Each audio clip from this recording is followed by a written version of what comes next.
하박국 제2장 1절에서 4절까지를 제가 읽어드리겠습니다. 내가 내 파수하는 곳에 서며 성루에 서리라. 그가 내게 무엇이라 말씀하실는지 기다리고 바라보며 나의 질문에 대하여 어떻게 대답하실는지 보리라 하였더니 여호와께서 내게 대답하여 이르시되 너는 이 묵시를 기록하여 판에 명백히 새기되 달려가면서도 읽을 수 있게 하라. 이 묵시는 정한 때가 있나니 그 종말이 속히 이르겠고 결코 거짓되지 아니하리라. 비록 더딜지라도 기다리라. 지체되지 않고 반드시 응하리라. 보라, 그의 마음은 교만하며 그 속에서 정직하지 못하나 의인은 그의 믿음으로 말미암아 살리라. 아멘. 우리 같이 인사 나누십시다. 이제 오신 당신은 이 시간 가장 아름다운 분이십니다. 계속해서 하박국서를 강의하게 되는데요. 오늘은 네 번째로 믿음으로 말미암아 살리라, 이런 주제를 가지고 함께 말씀을 나누려고 합니다. 자, 여러분, 이 하박국 선지자가 하나님께 하나님 왜? 라는 질문을 던졌어요. 지난주에 설교이지 않습니까? 하나님이 하시는 일에 대해서 이해하기가 어렵다라는 생각에 질문을 했었는데 여기에 우리 하나님이 답변을 하세요. 그러나 선지자는 하나님의 답변을 들어도 그 답변을 이해하기가 어렵습니다. 악한 바벨론을 통해서 유다를 심판하시고 그런 심판의 과정을 통해서 또 유다를 다시 회복을 시켜야 한다고 하는 이 메시지가 선지자로서는 도저히 이해하기가 어렵고 또 어려운 답변이에요. 여전히 악인에 대해서 의인이 고통을 당하는 것들을 받아들이기가 어려웠던 겁니다. 그래서 선지자가 다시 하나님께 질문을 해요. 하나님의 대답에 대한 반론을 제기하면서 질문을 던져요. 자, 좀 더 알기를 원한 거죠. 그러면서 하나님께서 어떻게 답을 하실지를 지금 기다리고 있습니다. 자, 1절 말씀 보시면은, 자, 우리 1절을 같이 볼까요? 내가 내 파수하는 곳에 서며 성루에 서리라. 그가 내게 무엇이라 말씀하실는지 기다리고 바라보며 나의 질문에 대해서 어떻게 대답하실는지 보리라 하였더니. 자, 악인에 의해서 의인이 징벌을 받는 것을 이해할 수 없다고 하는 거죠. 왜 악한 바벨론을 심판하지 않으십니까? 라는 질문을 던지면서 하박국은 높은 성루에서 하나님의 답을 기다리고 있어요. 여기에 성루는요, 성을 지키기 위해서 만든 높은 타워로 적국이 오는지 예리하게 촉각을 세워 깨어있는 상태에서 민감하게 기다리고 있는 곳입니다. 선지자가 그 성루에 올라가서 촌각을 곤두세우고 적군이 아닌 하나님의 행하심, 하나님의 음성에 지금 길을 기르고 있는 겁니다. 우리 본문에 기다리고 바라보며, 기다리고 바라보며 이 단어 나오죠. 이게 누구의 모습입니까? 지금 신자의 모습이다. 기다리고 바라보며. 우리가 무엇을 하느냐보다도 중요한 것은 하나님을 기다리며 바라보는 것이다. 왜냐하면은 여러분, 하나님이 바로 답을 가지고 계시기 때문에. 하나님은 우리의 모든 질문에 답을 가지고 계신 분이세요. 하나님이 답을 가지고 계신다는 것을 믿는다면은 그분의 음성을 기다리셔야 돼요. 우리의 삶에서 혼란스러운 일들이 참 많이 있잖아요. 신문을 보거나 뉴스를 보거나 많은 얘기들을 듣다 보면 얼마나 많은 혼란스러운 것이 있습니까? 그리고 어떤 결정을 내리려면 참 혼란스럽게 하잖아요. 세상에 쉬운 문제는 하나도 없습니다. 예. 결국은 하나님께 묻고 하나님께 답을 얻는 그 과정, 그것이 바로 우리의 신앙생활이라고 할 수 있을 것입니다. 자, 2절을 보시면은 여기서 하나님은 선지자의 마음을 알아서 답변하셔요. 자, 2절 같이 읽으십시다. 여호와께서 내게 대답하여 이르시되 너는 이 묵시를 기록하여 판에 명백히 새기되 달려가면서도 읽을 수 있게 하라. 자, 하나님이 주시는 묵시를 판 위에다가 기록하고 새겨가지고 사람들이 읽을 수 있게 하라고 하셔요. 여기에 판에 명백히 기록하라고 하는 것은 하나님의 이 말씀은 반드시 이루어질 것이라는 의미입니다. 하나님의 말씀은 1.1획도 없어지지 아니하고 그대로 이루어지기 때문에 그 말씀을 분명하게 기록하고 그것을 모두가 읽게 하라고 하는 뜻입니다. 자, 3절에 보면은 묵시 내용이 나와요. 다 3절 같이 읽으십시다. 시작. 이 묵시는 정한 때가 있나니 그 종말이 속히 이르겠고 결코 거짓되지 아니하리라. 비록 더딜지라도 기다리라. 지체되지 않고 반드시 응하리라. 자, 이 묵시는 정한 때가 있다는 것은 하나님의 말씀이 이루어지는 성취의 때가 있다고 하는 것. 하나님은 하박국이 얘기하는 것 같이 악인을 심판하실 것이라고 말씀하셨습니다. 그것은 곧 유다의 심판 때가 끝나고 마침내 포로 생활에서 돌아오는 회복을 의미하는 거죠. 그러나 아직 때가 아니라는 겁니다. 예, 여러분 때라고 하는 것이 참 중요해요. 예. 이 때는요 하나님이 조정하셔요. 예. 하나님은 때의 하나님이셔요. 그래서 우리가 하나님의 때를 잘 분별하셔야 돼요. 예. 그래서 하나님의 역사를 우리가 경험하셔야 돼요.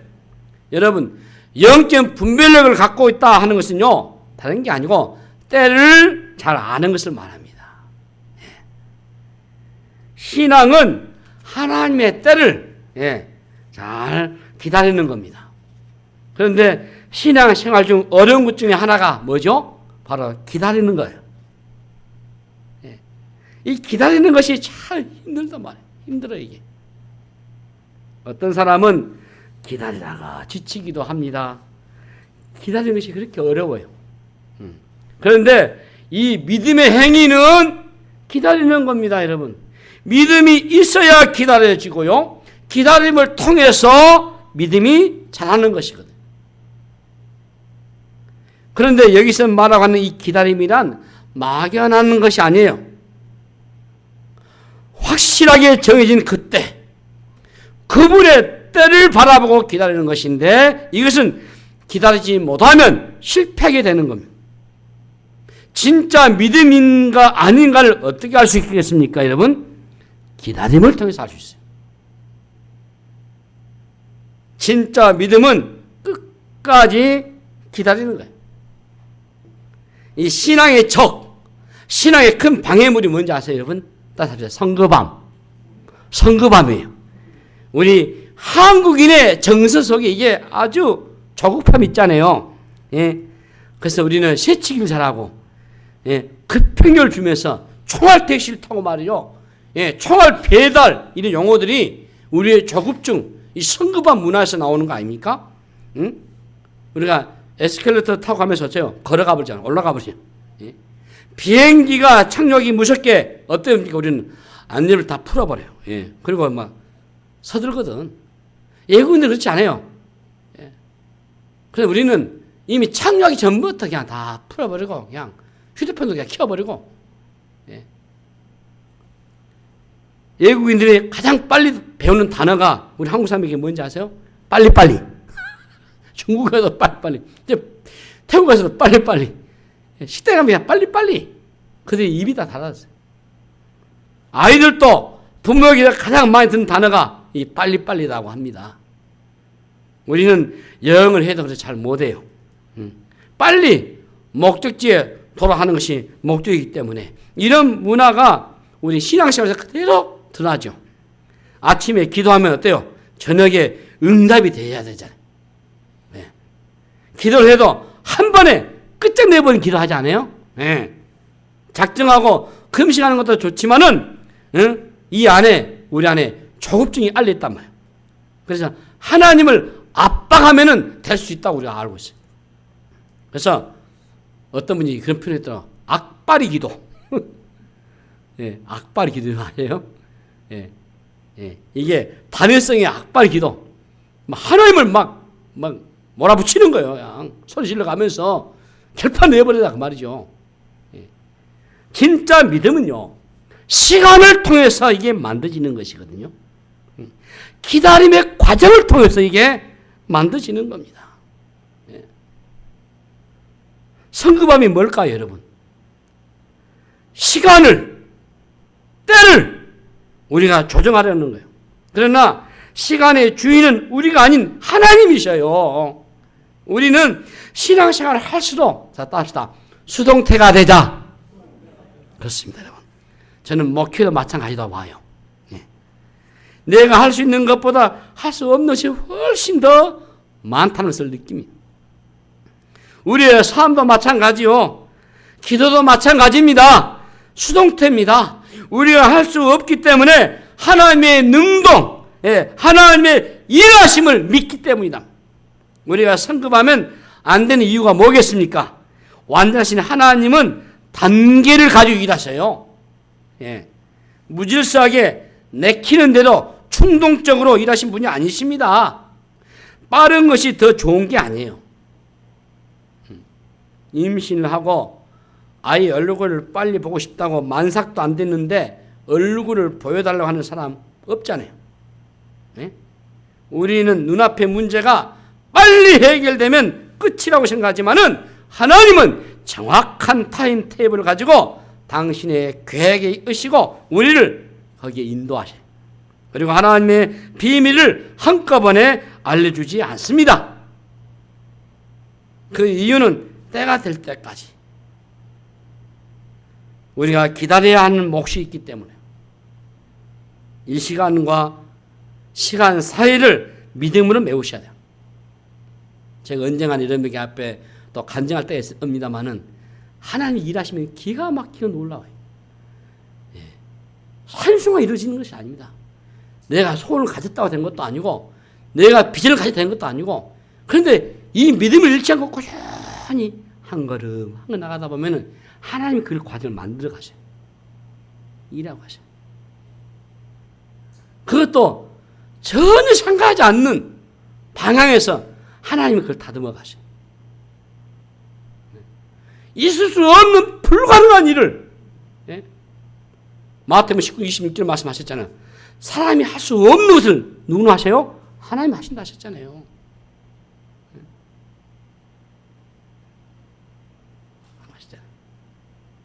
하나님이 그런 일들을 해가셔요. 전도서 3장 1절 보시면은 범사에 기한이 있고 천하 만사에 다 때가 있다. 예, 하나님의 말씀이잖아요. 기다림이란 하나님의 때를 신뢰하는 겁니다, 여러분. 때의 조정은 인간의 권한이 아니에요. 예. 철저히 하나님의 수중에 있습니다. 하나님은 우리에게 선물을 주시되 기다리는 자에게 주신단 말이에요. 믿음의 행위는 우리의 행동 이전에 하나님의 역사를 기다리는 것입니다. 그러므로 소리를 지르고 발을 동동 구른다고 빨리 오는 게 아니에요. 당신의 때가 되셔야 하나님 오셔요.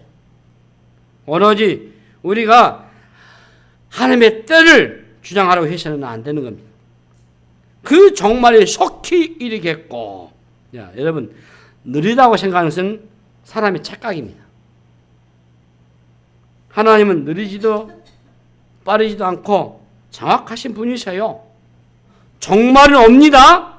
예, 이 묵시는 정한 때가 있나니 그 종말이 속히 이르겠고, 종말이 속히 이른다는 것은 바벨론에 대한 하나님의 심판과 함께 유다는 포로 생활이 끝날 날이 올 것이라고 하는 말씀인 거죠. 그런데 여기 속히라고 하는 말은 결코 늦지 않을 것이라고 하는 거예요. 하나님의 역사가 더딘 것 같지만 때가 되면 급속하게 진행이 돼요. 노아 시대에 하나님은 홍수로 인한 인류 심판을 예고했습니다. 그러나 120년간 아무 일도 일어나지 않았고 사람들은 아무도 그것을 믿으려고 하지를 않았습니다. 그런데 때가 차고 심판이 임할 때 폭포수같이 모든 것이 터지면서 인류를 심판을 몰아갈 때는 아무도 피할 수 없을 만큼 급하고 신속하게 이루어졌어요. 하나님의 방안은요, 천천히 도는 것 같지만은 매우 곱게 빠버리는 거예요. 비록 더딜지라도 기다리라. 지체되지 아니하고 반드시 응하리라. 더딜지라도 기다리라는 거죠. 지체되지 않고 반드시 이루려고 하는 이 시간이 끝이 있잖아요. 시작과 끝은 하나님의 손에 달렸습니다.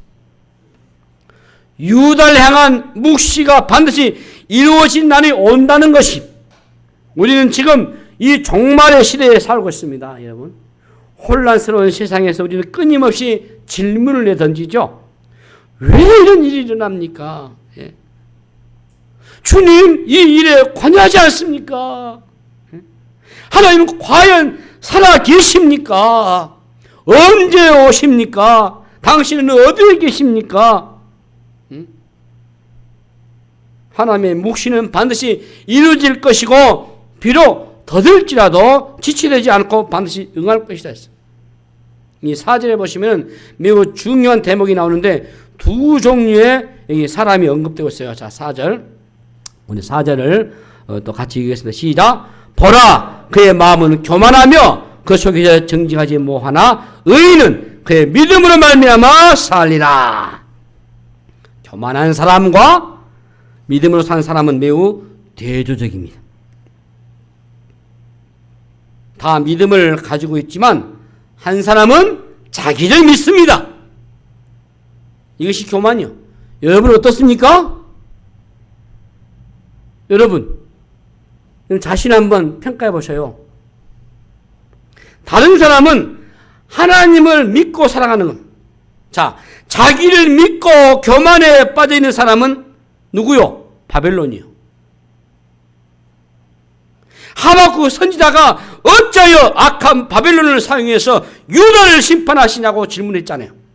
하나님이 이 정황을 전혀 이해하지 못하고 계신 것은 아닌지 질문을 했습니다. 그러나 하나님은 바벨론의 악을 잘 아실 뿐만 아니라 그들을 심판할 것이라고 말씀하세요. 왜냐하면 그들은 교만하고 악인은 하나님의 손을 대지 않아도 스스로 멸망할 것이기 때문인 것입니다. 하나님의 심판의 형태는 여러분 다양해요. 그 중에 하나가 내버려 두는 겁니다.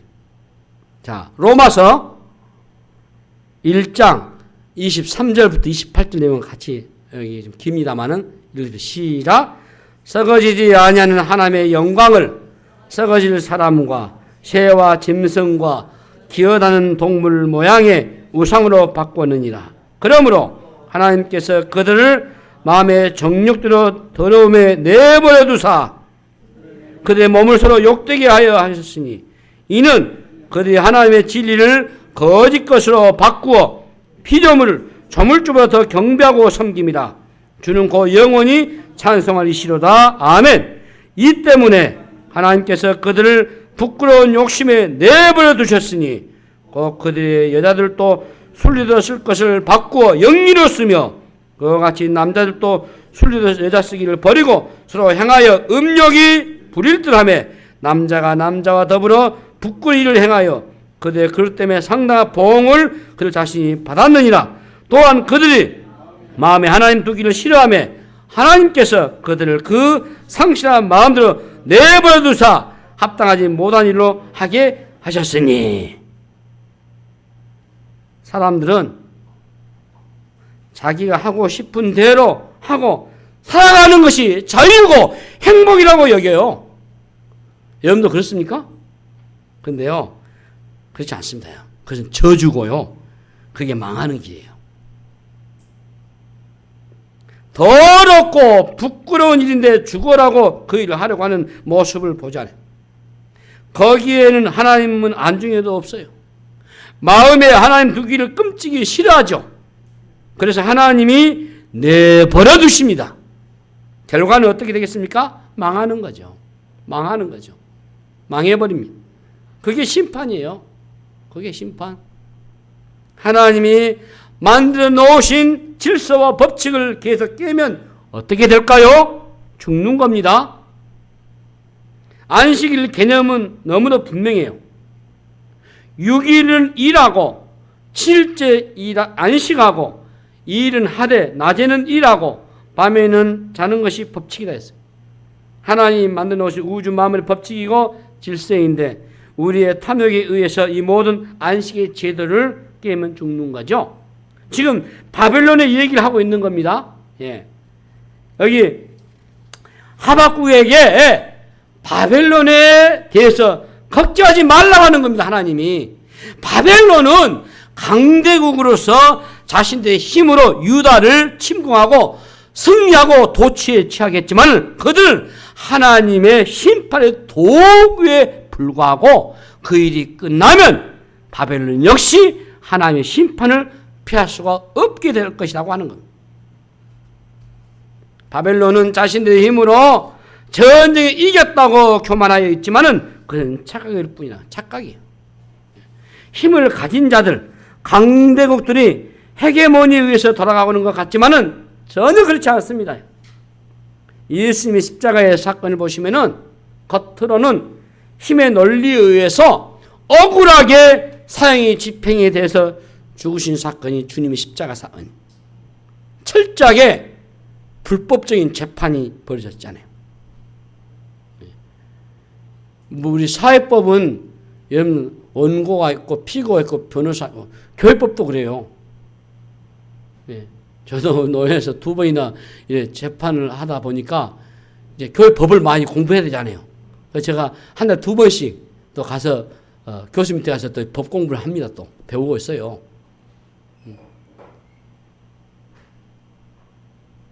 이 교회법에도 변호사 선정해요.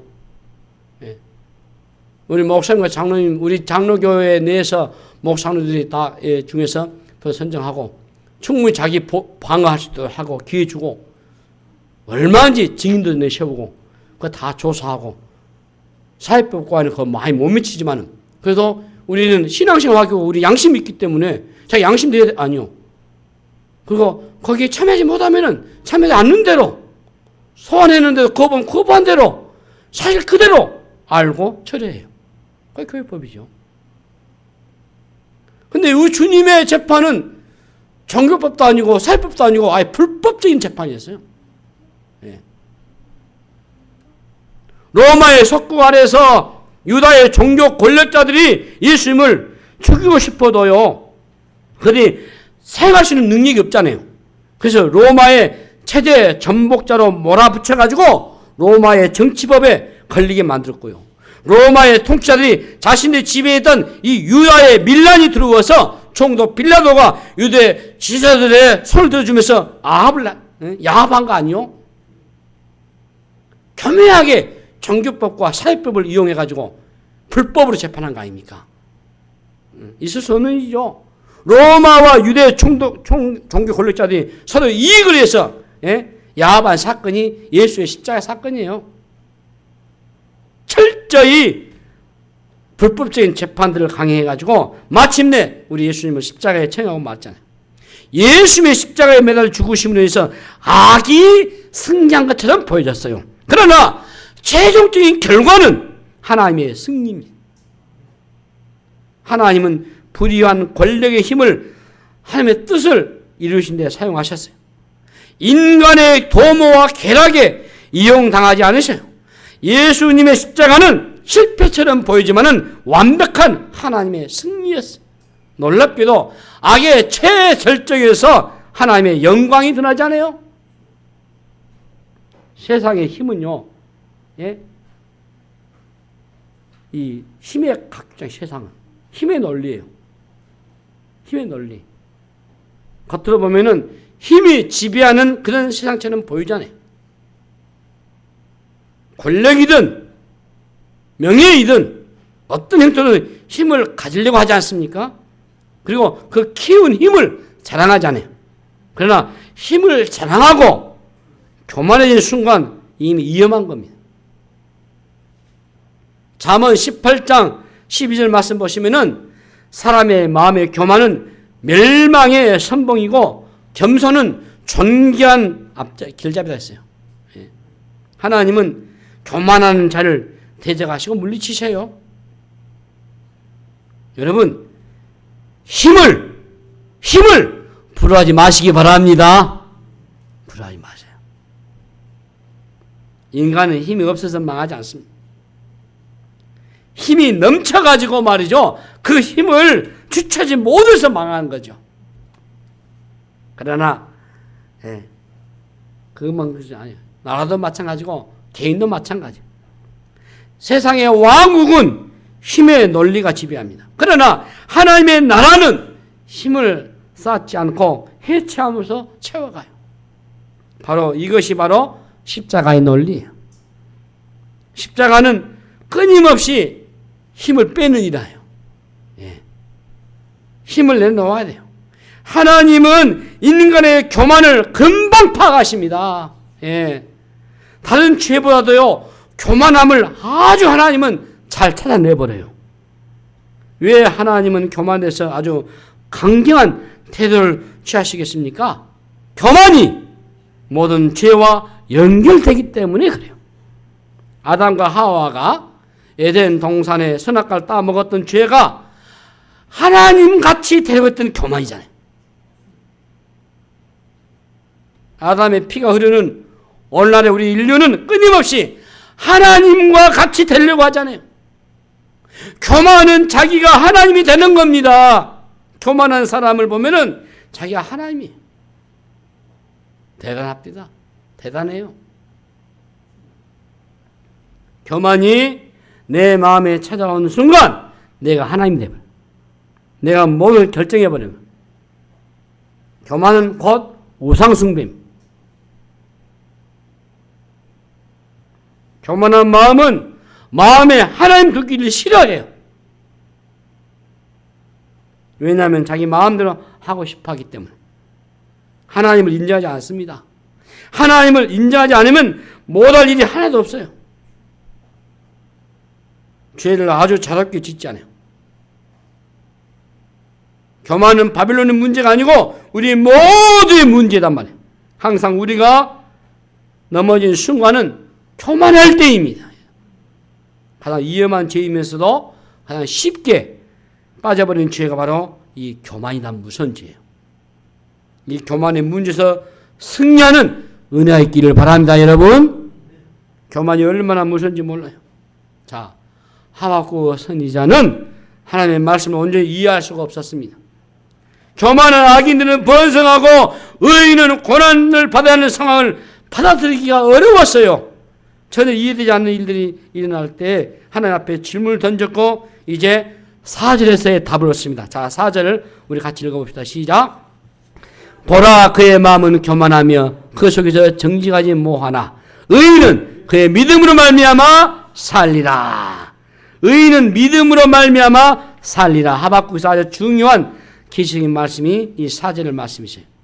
하박국서에서 핵심적인 계시가 의인은 그의 믿음으로 말미암아 살리라.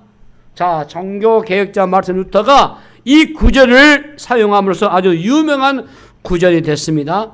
하박국 2장 4절 이 말씀을 로마서 1장 17절에 갈라디아서 3장 11절에 그리고 특별히 히브리서 10장 37절 38절 인용하고 있어요. 특별히 여러분 히브리서를 보시면은 자 히브리서 10장 37절 38절 읽읍시다. 시작.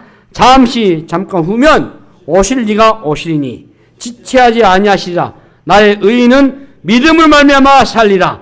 또한 뒤로 물러가면 내 마음에 그를 기뻐하지 아니하리라 하셨느니라. 자, 의인은 믿음으로 말미암아 산다. 예. 믿음으로 구원을 받는 것이 무엇을 말하겠습니까? 우리의 행위와 인간의 열심이 아니고 하나님의 행하신 일들을 우리가 믿음으로 받아들이는 것을 강조하는 거죠. 이 하박국서의 주제 중에 하나가 하나님의 주권이거든요. 예. 하나님의 주권은 하박국 전체 주제만이 아니고 성경 전체의 주제가 되기도 해요. 하나님의 주권과 하나님의 통치는 우리 성경의 핵심적인 가르침입니다. 우리 믿음의 토대는 하나님의 이 주권 안에서 세워져 있으셔야 돼요. 모든 것은 하나님의 다스림 안에 있습니다. 이게 우리의 신앙의 기초인데 이게 무너져 버리면 다 무너져 버리는 겁니다. 우리가 사랑하는 구절 중에 하나가 로마서 8장 28절의 말씀이셔요. 우리가 알거니와 하나님을 사랑하는 자, 그 뜻을 부르심을 입은 자들에게는 모두 합력하여 선을 이룬다고 했어요. 모든 하나님의 손에 달려 있다는 겁니다. 구원을 얻는 백성들의 태도는 실패도 하고 죄를 짓기도 하고 여러 가지 시련과 고통과 많은 일들이 닥친다 할지라도 하나님은 구원을 얻기로 작정된 그 백성을 구원의 길로 이끌어내시고 하나님의 선하심을 그대로 드러내실 것이라는 거예요. 이게 하나님의 주권 사상이에요. 이게 칼빈의 가르침이기도 하고요. 이게 흔들리면 안 돼요. 세상은 악인에게 의해서 힘을 가진 사람들에 의해서 돌아가는 것 같겠지만은 여러분 결코 그렇지 않습니다. 그러면 우리는 주변의 상황을 보고 혼란에 빠지지 말고 때로는 내가 의문이 생기고 답이 오지 않고 이해가 되지 않는 순간이 온다 할지라도 하나님의 백성들의 삶의 방식은 믿음으로 말미암아 살리라. 그렇게 하셔야 됩니다. 네. 자, 따라서 주 예수님, 내가 주님을 믿습니다. 주 예수님, 내가 주님을 믿습니다. 이 믿음을 늘 고백하셔야 돼요. 십자가, 주 예수 십자가의 피가 나를 모든 깨끗게 하심을 내가 믿습니다. 내가 주님을 믿습니다. 이 믿음을 사셔야 돼요. 네. 믿음은 여러분 추상 명사가 아니에요. 비현실적인 언어가 아닙니다. 믿음은 막연한 것이 아니에요. 불확실한 세상에서 우리로 하여금 실제 살게 만드는 힘이 바로 이 믿음이에요. 지금 나에게 어떤 일이 일어나는 것보다 중요한 것은 내가 무엇을 믿고 있느냐라는 것이 더 중요하지 않겠습니까? 나의 능력과 열심보다도 내가 믿고 있는 것이 무엇인가가 더 중요하지 않겠습니까? 내가 가지고 있는 능력과 지식과 경험과 재주와 모든 배경도 다 흔들리는 겁니다. 그러나 내가 믿고 있는 하나님만을 신뢰하고 있다면 승리할 수 있는 거예요. 믿음은 어려운 가운데서도 찬송하게 할 수 있는 힘이 있는 겁니다. 믿음은 이해할 수 없는 상황 속에서도 감사할 수 있게 있는 힘이 있는 겁니다. 현실이 충분히 이해되고 계산이 딱딱 맞아떨어져 행동한다면 그것은 결코 믿음이 아닐 것입니다. 믿음의 태도라고 하는 것은 일어나는 상황과 상관없이 하나님과 바른 관계를 맺고 살아가는 겁니다. 세상이 불안정하고 복잡하고 문제가 많아도 결코 두려워할 필요가 없습니다. 세상은 본래 그렇습니다. 그래요, 바로. 세상이 그런 맛을 사는 거지. 예. 우리가 그런 불의한 세상을 바꿀 수 있는 게 아니에요. 예. 악인은 계속해서 악을 행한 겁니다. 앞으로 더 거세게 행할 것입니다. 예. 죄의 밤은 더 깊어져 가고 있을 겁니다. 우리 앞에 펼쳐진 상황만 보고 분석하면 우리는 절망할 수밖에 없어요. 질문이 끊임없이 일어날 수밖에 없습니다. 왜? 언제까지? 그러나 하나님은 우리의 모든 질문에 답을 하시진 않습니다. 하나님이 우리에게 요구하는 것이 무엇이겠습니까? 하나님만 믿으라는 겁니다. 믿습니까? 그렇습니다. 하나님만 믿으면 되는 겁니다. 우리가 느끼기에는 하나님이 말씀하신 것과 현실이 딱 맞아떨어지지 않습니다. 그렇죠? 이해되지 않는 상황 때문에 여러분 쉽게 결론을 내지 마세요. 너무 성급하단 말이에요. 우리 신자는 아무리 좋은 일이 일어나도 너무 좋다고 펄쩍 뛸 것도 아니고 아무리 좋지 않은 일이 있어도 죽는다고 소리를 내셔도 안 돼요. 지금 일어난 어려운 그런 상황이 우리의 삶을 결정할 요소가 아니단 말이에요. 오직 의인은 믿음으로 말미암아 살리라. 모든 것은 하나님께 내 맡기고 살겠다는 것입니다. 어떤 경우에도 우리 스스로 포기하지 않게 하는 힘이 바로 이 믿음이에요. 하나님이 오시면 모든 것은 간단하게 해결되는 겁니다. 그래서 믿음은 견뎌내게 하는 거예요. 우리가 우리의 문제를 풀려고 하면 복잡해져요. 우리의 수단과 방법에 매달릴수록 더 미궁에 빠질 가능성이 굉장히 많은 겁니다. 그러면 우리 모든 것은 다 하나님께 달려있는 겁니다. 제가 참 좋아하는 성경 구절이에요. 시편 46편 10절 보시면 너희는 가만히 있어 내가 하나님 됨을 알지어다. 내가 문나라 중에서 높임을 받으리라. 내가 세계 중에서 높임을 받아 하시나. 하나님이 일하시네. 하나님이 어떻게 일하시는가? 하나님이 하나님 됨을 드러내지 않아요. 아무리 설명을 요구한다 해도요. 하나님 말씀하셔도 내가 이해할 수 없는 어떤 시간이 있단 말이에요. 그때 우리가 할 일은 가만히 있고 하나님의 일하심을 본으로써 우리가 하나님 되심을 보는 겁니다. 하나님이 주권자이시고 하나님이 우리의 왕이시요. 결국은 하나님이 하나님 되심을 우리가 보게 될 것입니다. 자, 마무리하겠습니다. 우리 본문 3절의 말씀이셔요. 자, 3절 다시 한번 읽어봅시다. 3절 시작. 이 묵시는 정한 때가 있나니 그 종말이 속히 이르겠고 결코 거짓되지 아니하리라. 비록 더딜지라도 기다리라. 지체되지 않고 반드시 응하리라. 하나님은 당신의 뜻을 이루시고야만이라. 우리의 인생은 우리에게 달려있지 않습니다. 하나님은 악을 멸하시고 당신의 택한 백성은 구원의 길로 이끌어내실 것입니다. 하박국 선지자는 상황은 혼란스럽지만 하나님에 대해서 정확하게 초점을 맞추고 있습니다. 하나님이 누구신지를 알고 있어요. 그래서 그분에게 귀를 기울이시고 그분을 향하고 그분을 기다리고 있습니다. 사랑하는 성도 여러분, 하박국 선지자에 의해서 하나님에 대한 배인이 서서히 거두어지기 시작했어요. 하나님의 말씀을 믿고 살아갈 때 하나님은 반드시 당신의 약속을 이루시고 때가 되면 그 묵시는 성취되실 것입니다. 하나님이 누구신지를 알아갈 때 상황이 아무리 혼란스럽고 삶의 고통에 내몰려와도 흔들리지 않을 수 있습니다. 하박국서가 주는 주제는 결코 하나님을 알아감이에요. 결국은 하나님을 알아감.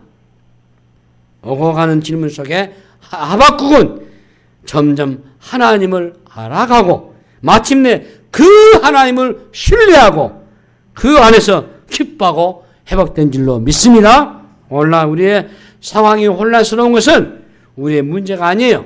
하나님이 누구이신지를 아는 것이 우리 인생의 최고의 주제인 줄로 믿습니다. 모든 것은 하나님의 통치와 그분의 다스림, 그분의 손에 의해서 결정됨을 믿고 저와 여러분이 오늘도 이 믿음으로 승리해 나가시기를 주님의 이름으로 축복합니다.